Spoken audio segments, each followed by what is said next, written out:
folks, for a brand new episode of Empower Online. We've had a bit of a rebrand. My face is now on the logo, so who doesn't love that?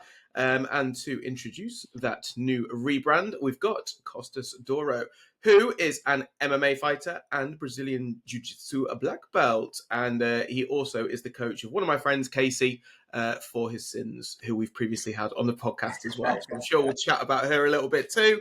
Her dad's our kickboxing coach, so we'll keep it all in the family. Costas, thank you for coming on, my friend. How are you? Cheers for having me. All good. Ticking over nicely for a Thursday morning that started far too early. So yeah. So you're a personal trainer as well, yeah? So as well as doing the martial arts, you do PTs? Yeah, so PTs, jiu-jitsu PTs as well. So jack of all trades, I suppose. A jack of all trades, perfect. We'll go right back to the start then, if that's all right, because that's the most logical place to go. How did you get involved in the martial arts and kind of fitness and the personal training aspect of it? Tell me your kind of journey, if you can. So I didn't get into the coaching side of it, obviously, until much later, as you'd expect. I started off as not a young kid. I want to say like 17, 18. Years before that, I was just always obsessed with boxing. I loved boxing, wanted to be a boxer. Used to watch lots of old fights. So I wasn't your typical like follow the contemporary fights. I'd be watching lots of old like Muhammad Ali, Roberto Duran, like all these old great boxers, and was absolutely obsessed with it. When I was young, so I want to say child, so 8 to 10. Wanted to be a boxer. My parents obviously didn't want that. They didn't want me getting punched. So my dad decided to try and convince me to do judo. I wasn't particularly interested in doing judo. Okay. But what he did to convince me was he got hold of the first UFC events. So 1993, he found the first UFC where the grapplers went through and kind of cleaned house and beat everyone. Sure. And I think the logic behind that was to obviously keep me away from boxing, try and get me into grappling so I wouldn't get beat up, wouldn't have to take any hits or anything like that. It worked short term, but long term, obviously, I ended up going into MMA, so it kind of backfired. So, I mean, as a kid, I did some judo, but as is the case in the UK, like judo clubs, I don't want to say they're not dying a death, obviously, because judo is still an Olympic sport, and there's still a lot of them around. But it's not that prevalent. You know, it's not like on every corner you got like a football club, a rugby club. Yeah. So the judo club I was in kind of just died off, closed down eventually, and I kind of fell out of it for a bit, but always had the seed in my mind that I wanted to go back. And then I found another judo gym many years later. I think I want to say I was about 17. And right next door, there was a kickboxing class. So basically started dabbling in both of those. Okay. Until eventually I found one place in East London, still there, KO gym, that had both. And that's kind of where I set up shop and eventually went into MMA not that long after. Perfect. So going back then, what was it about the boxing, do you think, that kind of attracted you? Like when you were watching these old grainy videos that went back to the 60s, 70s, 80s, whenever it was? Yeah. I think the first thing that really stood out in my mind as a fight that made me want to be a boxer was when Muhammad Ali beat George Foreman. So it was, and which is crazy when you look back at it because he was only 32 at the time. You know, he's a young man. But at that point in time, athletes at 32 were basically thought of as past it, over the hill, past his best days. And he was like, obviously massive underdog in that fight. And watching him kind of school George Foreman and the way the crowd went wild, it was like, for me, it was like so captivating. Like I was obsessed with like Muhammad Ali's career from there. I was reading loads of books, watching all of his fights. Then obviously from there I kind of went into all the other boxers. And I think it was just almost like the poetry in it, the way that he basically like just drains George's energy away and put him away the way he came off the ropes. It was just so fluid and so perfect. It just drew me in, and I was like, I want to be able to do that. Obviously, setting the bar nice and high, wanting to Right from the Muhammad start, Ali. yeah. I want to be the next Muhammad Ali. Yeah, basically. Yeah. Did you find the striking came quite naturally to you, or did you have to kind of struggle with it? Which side kind of complemented you and your kind of way of fighting, I suppose, or your way of training more? Definitely the grappling side. So my dad was like right in that sense to kind of guide me towards that. I was always a much better grappler than a striker. As far as like striking goes, I think the only thing I had going for me was that I could hit pretty hard. Okay. But I was never really a very fluid striker. Like my boxing wasn't bad, but in terms of like outside of like considering how many weapons you can have in striking, I basically had two. Like they call it Muay Thai art of 8 limbs. I basically had two. That was Yeah. it. So outside of that, was quite limited as a striker. But grappling, I kind of veered towards much more, and it was very very similar when I started watching the UFC and seeing what these grapplers could do to a lot of the strikers who didn't know how to grapple at the time. Yeah, Um, shut down. Yeah. yeah, it was one of those like, cause for me, I was like, well, these like boxing's the best, like these boxers are gonna absolutely like clean house. And then they had actually a fairly decent boxer in the first UFC. They had Art Jimmerson. Was it Art Jimmerson? Might have been. He basically fought Joe Frazier, and Yeah, he was legit. Yeah. yeah, he was legit. He came out obviously with the terrible tactical choice of wearing With one one boxing glove. glove. Yeah. Yeah, um, Yeah.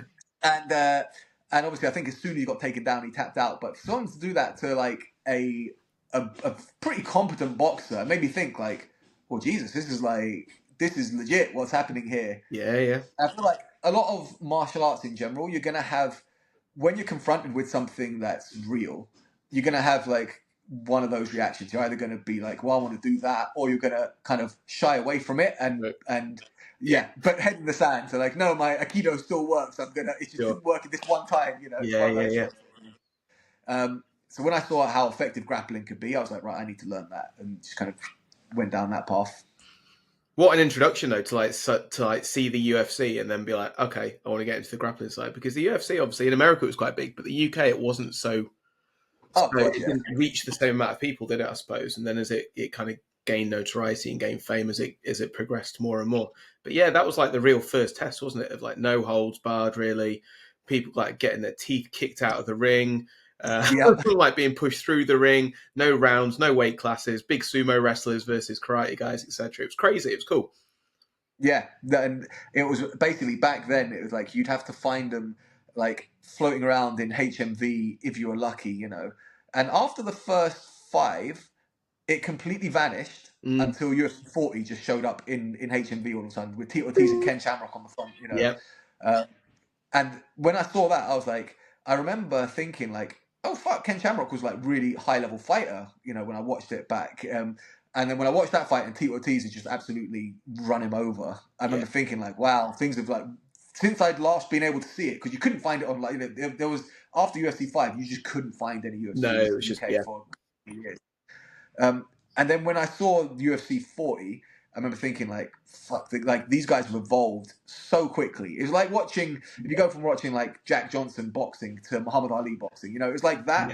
that much development in the case of a few years. Yeah, 100%. Yeah. It kind of leads on to a question then that may be a little bit ahead, but where do you think MMA is going to go in the future then? In the next 15, 20 years, or even the next 10 years, I suppose? You know what? It's hard to say like what's going to be the next big wave.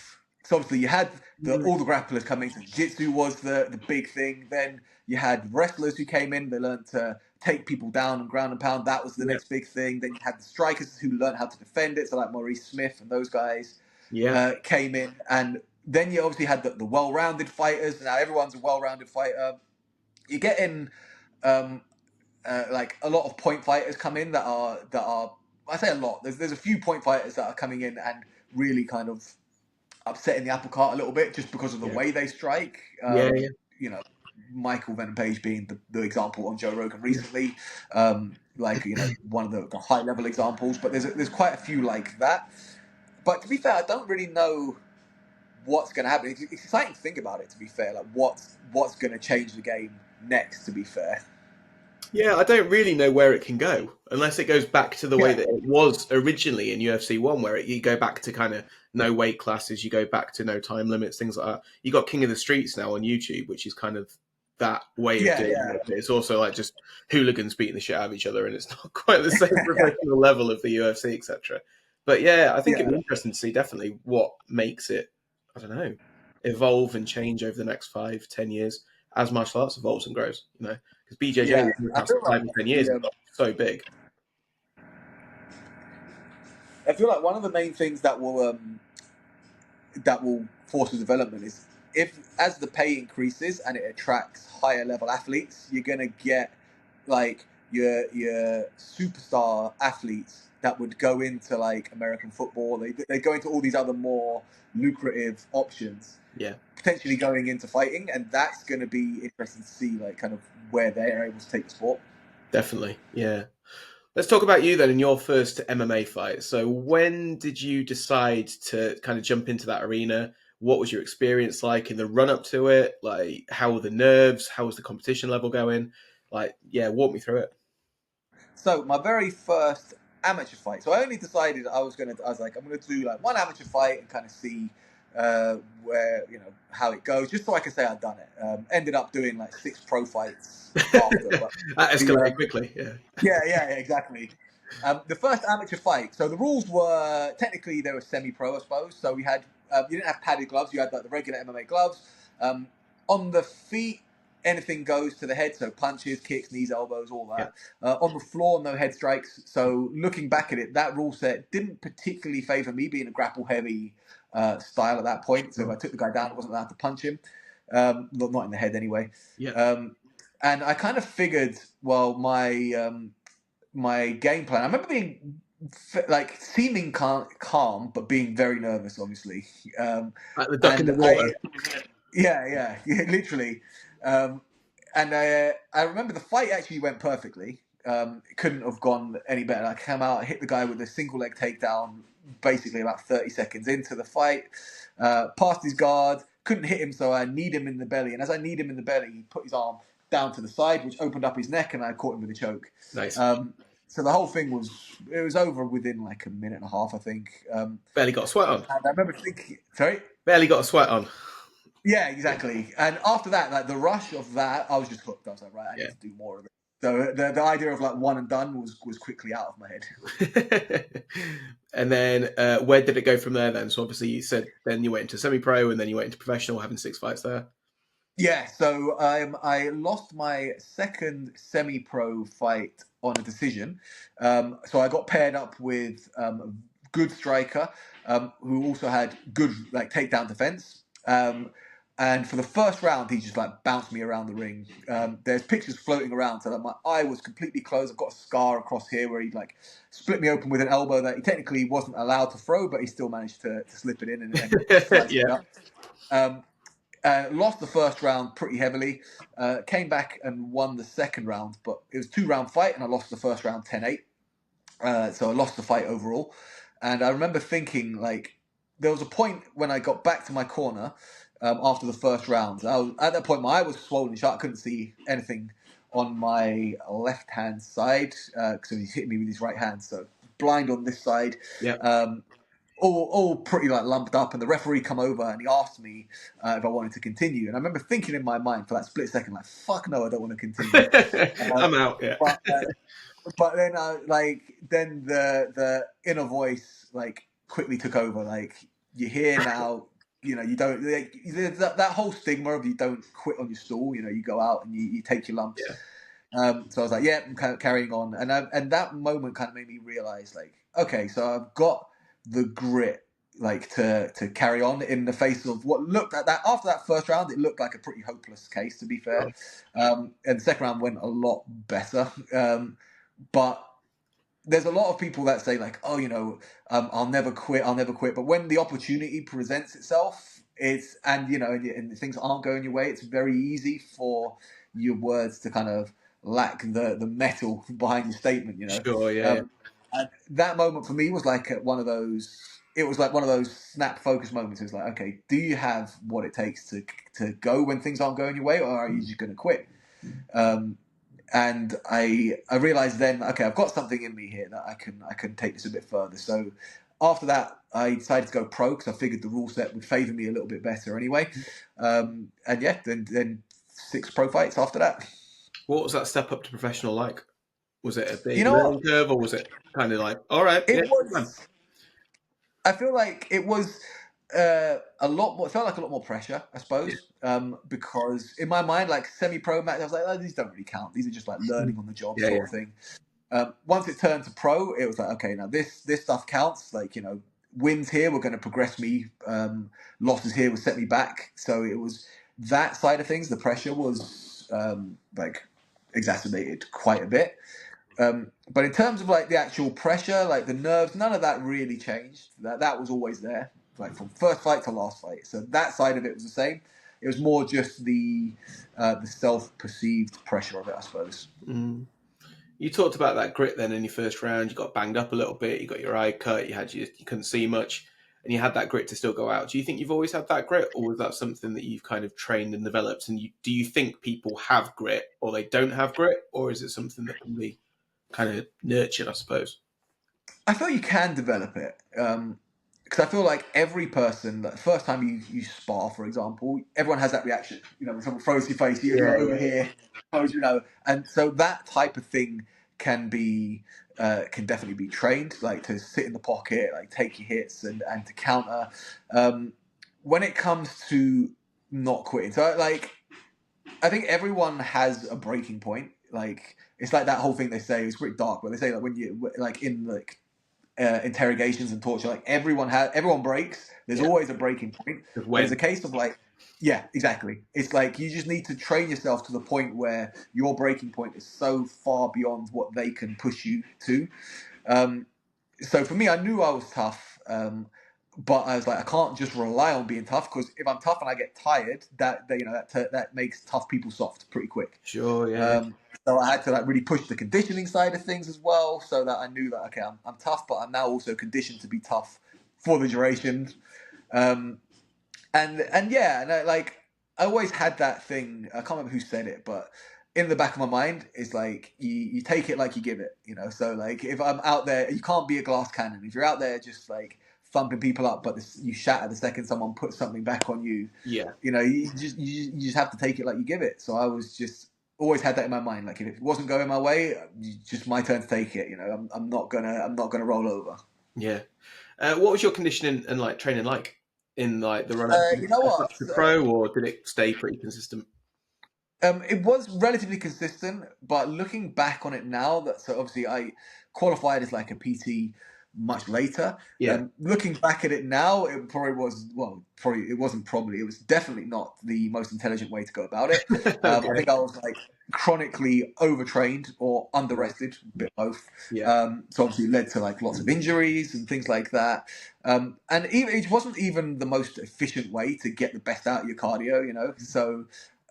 Like obviously I was conditioned enough that I could push hard and I can keep a hard pace, but I could have got probably better results with different methods and taken much less out of my body doing that.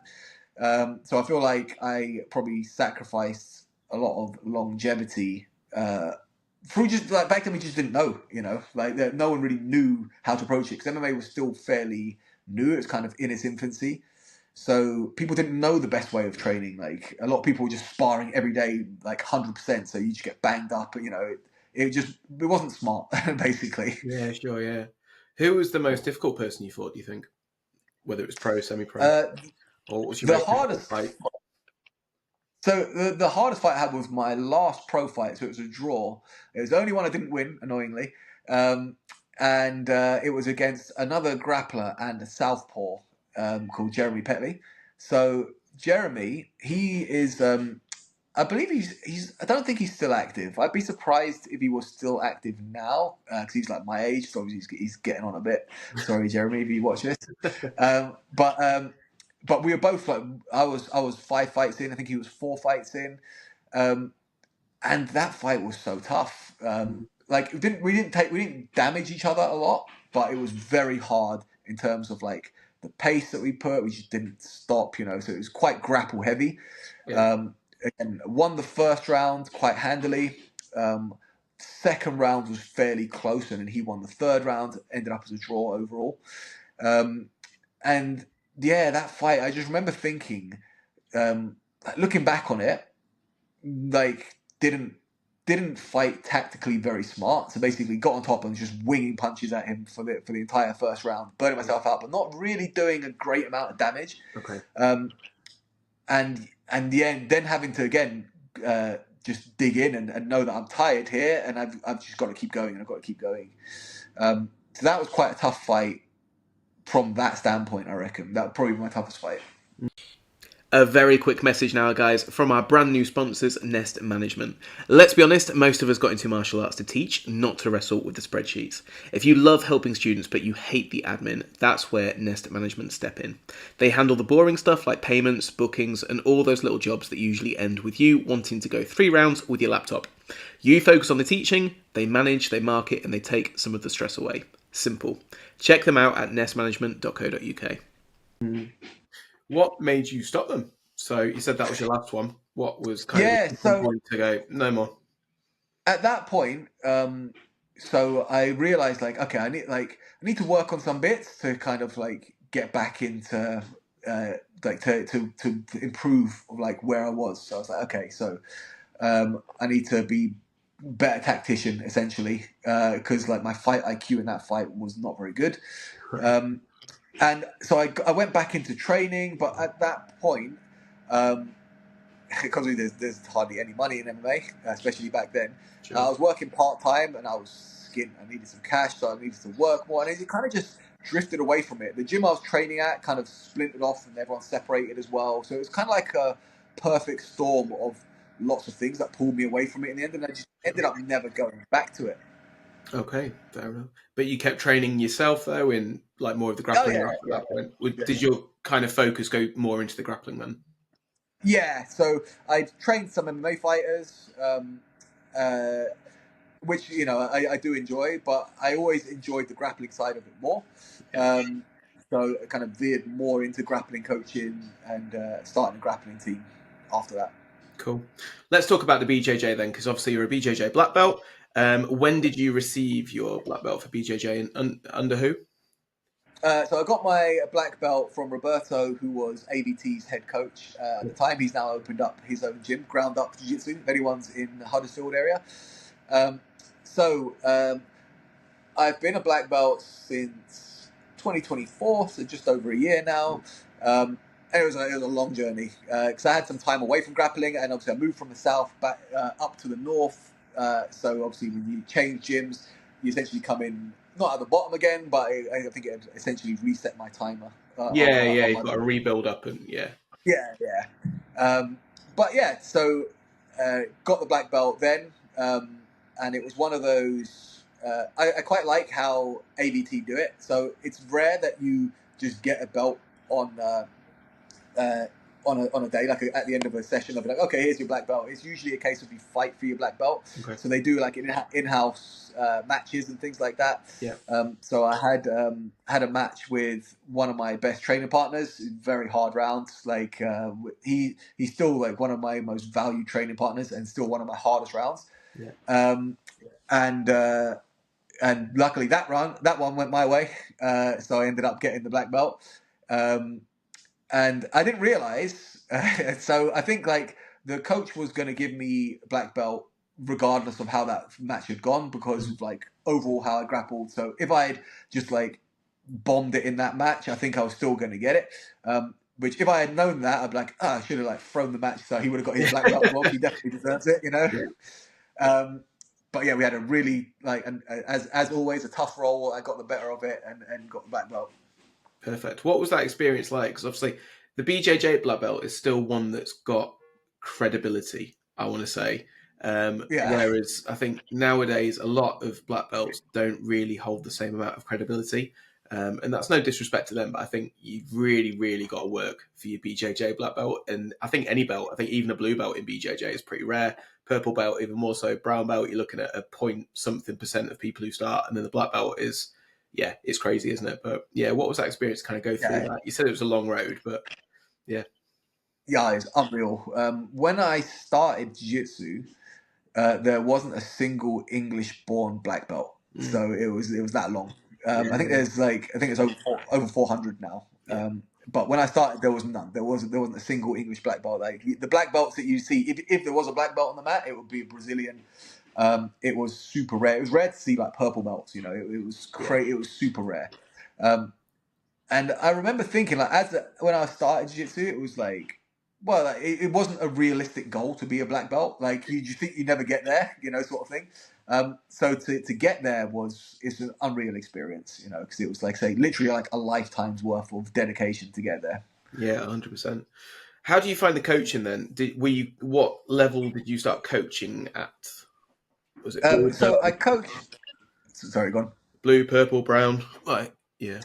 So I started coaching at purple belt. Okay. I feel like it definitely helped me to understand positions. It made me a better competitor and a better grappler overall, because you get to break things down to a degree, and like you really figure out like, oh, this is why this works, or this doesn't work because, like, you can really kind of explore the nuance of everything. Yeah. And I found like it made such a massive difference to my grappling ability, like coaching people. Like, think I'm better at it now than when I started. Touch wood. I'll ask him. And really enjoy it, to be fair. Yeah, amazing. What do you think makes a good coach?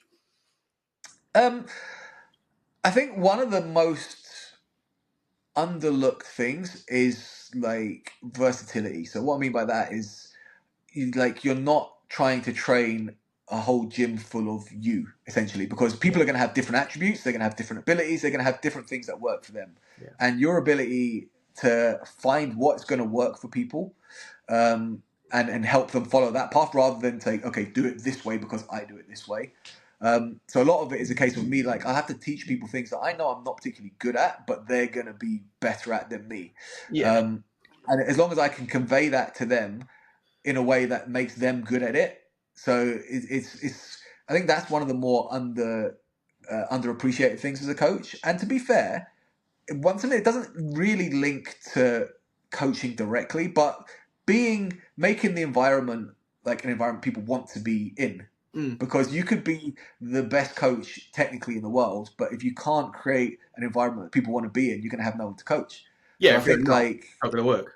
yeah, basically, yeah. If like no one's going to want to come and train with you. Yeah.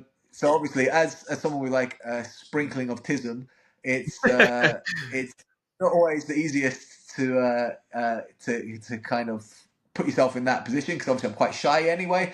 So when you walk into the thing and like, okay, all eyes are on me now, like I still get a little bit nervous doing that, even though I've been doing it for many years now. But I do think that we've created like a really nice environment in the gym. So Yeah. I think that's a thing that a lot of gyms kind of fall short of, to be fair. I'd agree, yeah. And obviously, I've followed you for a while, obviously, through Casey doing her thing as well, who I've known for many years now, and obviously Titch. And it seems like you've got a really nice kind of family feel. Nothing's taken too seriously, but you guys train hard, and you're getting results and you're producing a good standard and quality, which I think what it's all about in the end, isn't it? Yeah, exactly. Yeah. How's your own coaching style developed, do you think, over the time, from being that purple belt that started up to the black belt now that's running his own place and doing PTs as well and kind of expanding out? Obviously, your knowledge has expanded because you've started and trained as a personal trainer. Your jiu-jitsu knowledge has gone up and you've just developed more and competed more. But what about the Yeah. coaching side of it too? I feel like one of the biggest things that I've gotten better at is being patient with things. Because I'm impatient in general.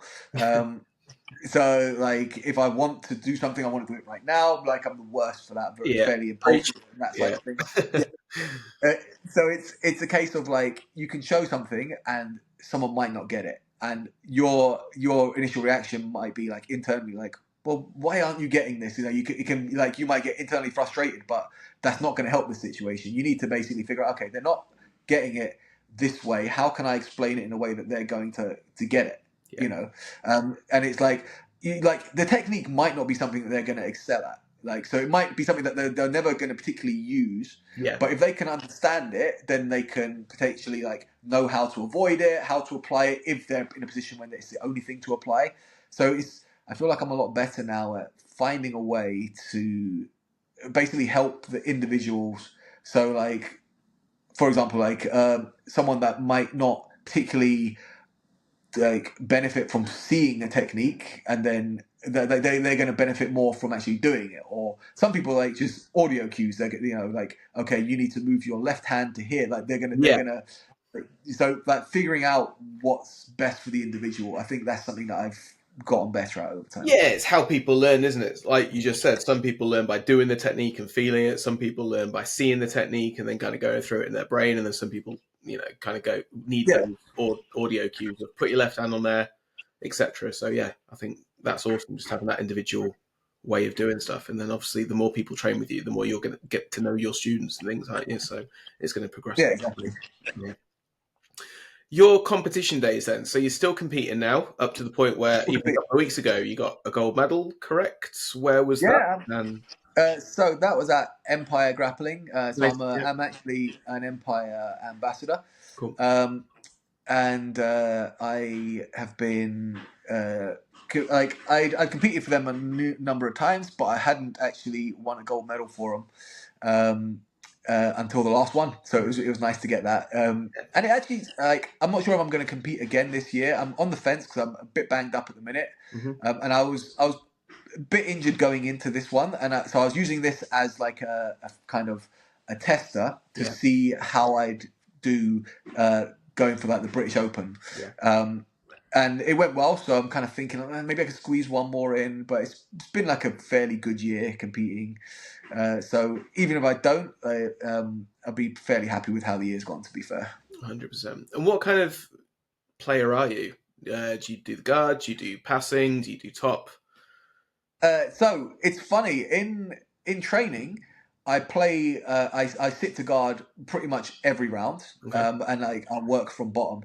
But in competition, always top. So like in my mind, like I know I've worked my guard very hard.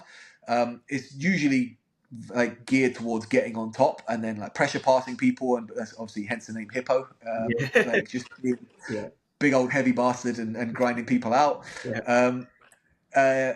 But in my mind, when it comes to competition, the whole thing is like, well, I'm gonna play top unless you can put me on bottom.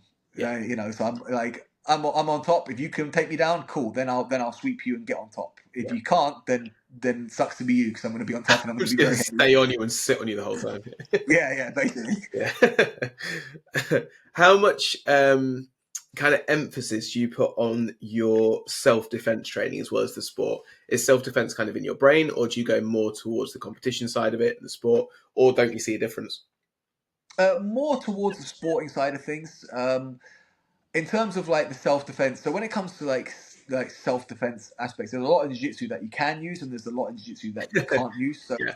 they'll be like, so obviously you're never gonna like sit down and pull guard if someone stood over you with a knife. Yeah. It's Bum pretty much scoop. best. Yeah, exactly. So like there'll be things I'll do that like because like most people, like, I don't have any active MMA fighters at the minute in the jiu-jitsu gym. But if I did, I would say like this is not one you do in MMA, because this is not a good position to use. Yeah. But the most of it is geared towards competition at the moment. Yeah. And most of it's geared towards no-gi as well, would you argue? Yeah. So basically that was just a numbers game. So Okay. for example, let's say we had Monday night gi. So let's say Tuesday no gi, we'd have 25, 30 people on the mat. Yeah. Monday gi, we'd have like one or two. Okay. Yeah. Then Wednesday no gi, 20 to 30 people on the mat. Thursday gi, one or two. And it was like, right, okay. So I took Monday and changed it to no gi to see how that runs. Yeah. Going to give it a couple of weeks. If the numbers don't pick up, maybe it's just because it's too late a session. Yeah. Because it is the latest session of the week. But more people. I feel like the gi is almost a barrier to entry, because you've got to buy a gi to start. Anyone can show up in t-shirts and a short and start to grapple. So I feel like it's potentially a barrier to entry to begin with, and it's like the old school thing between like jiu-jitsu and luta libre was like it's a class thing. Like the affluent kids who can afford a gi would be doing jiu-jitsu, and the poor kids from the slums who couldn't, they'd be doing the luta libre because they couldn't afford the gi. Yeah, sure.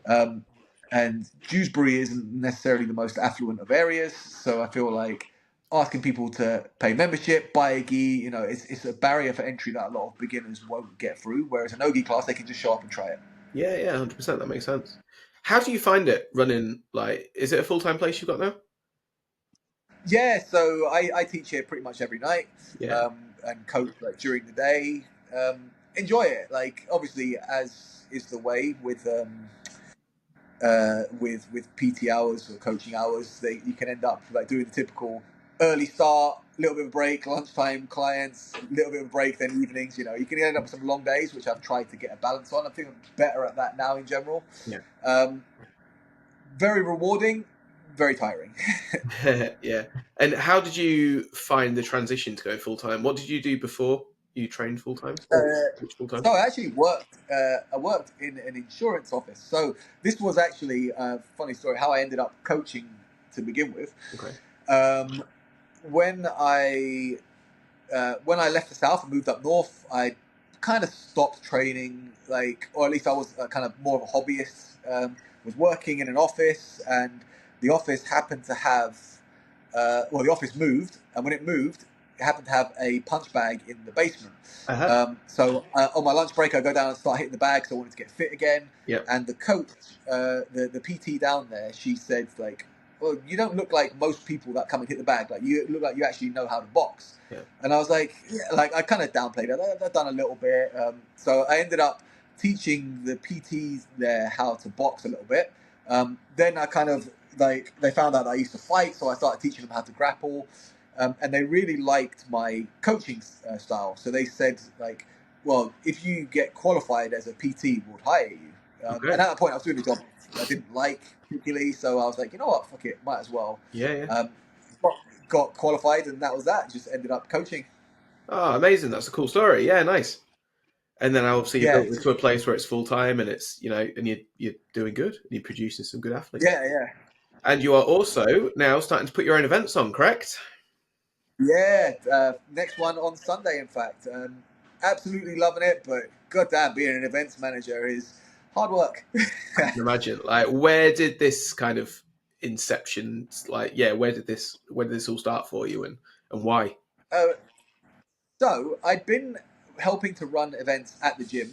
Um, like I was basically doing all the smooth comp, getting everyone in, organizing all the brackets, all that kind of stuff. Okay. And then there was, well, I wouldn't say like a disagreement about money, but always money is the issue in it. Standard, yeah. And it was a case of like I knew how many people we were getting into these events, and I was refereeing them and organizing them, and I knew that what I was taking wasn't particularly a fair representative of the amount of work that I was doing for the events. Okay. And I thought from that point, I was like, you know what, I could do this myself. Like, I just need somewhere to run it, basically. So I reached out to a bunch of gyms that I have good relationships with and said, look, this is what I'm thinking. Like, would you guys host me for one? And Yeah. so they've all been very receptive. And so far, the first two events that I've put on, the one coming up on Sunday is the biggest one ever that I've been involved with.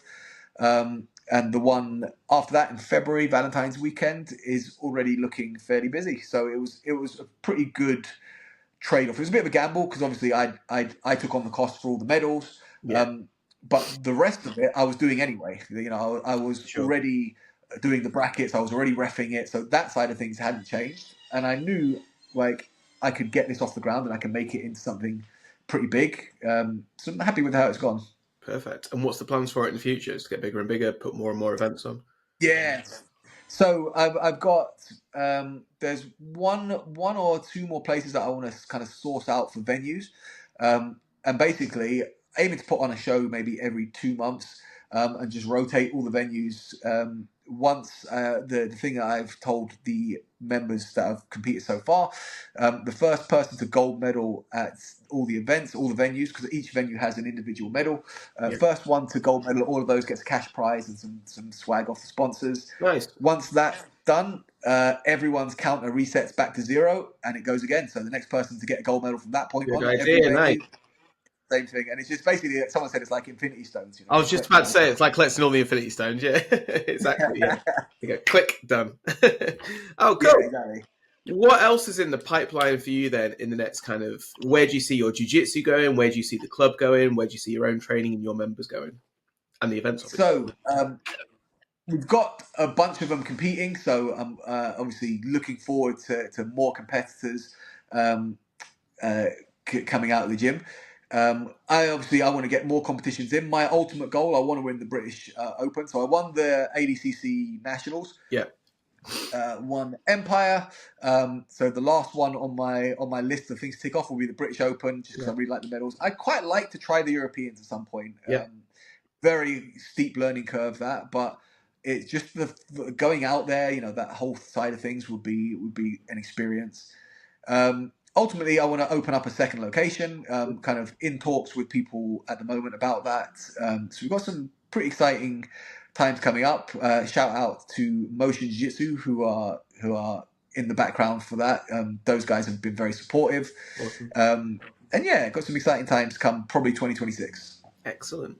Where can people get in touch with you then if they kind of want to learn more about you, learn about more training, come down, see you for a session? I think I'm going to come down and see you for a session at some point. We'll get some filming done. Awesome. Yeah, it'd be good to get you in. Yeah. So if you want general life memes and loads of bullshit, at Hippo BJJ. Yeah. That's my account for just like memes galore. For all my personal training stuff, it will be at B_strong_PT_. That's where you'll see Casey doing muscle ups and some of the other badasses doing various bits. Yeah. For the gym itself, it's at Combat Based Dewsbury. That's all the grappling feed. Cool. At Sweatbox is the gym itself, so that covers most of the Thai side of things. So those interested in Thai boxing, you want to check that out. Wicked. For those that want to grapple, at Combat Based Dewsbury, that's where you can see what's going down. Perfect. Definitely go and check out Costas then. Costas, thank you so much. I appreciate the time. Hopefully, I'll come and see you in the new year. That'd be cool. Come and see Katie as well, and shout out to her. I know is one of your good students. So yeah, thank you very much. Appreciate it, buddy. Yeah, good chat, man. Hopefully see you in the new year. Yeah, that'd be cool, man. Thank you.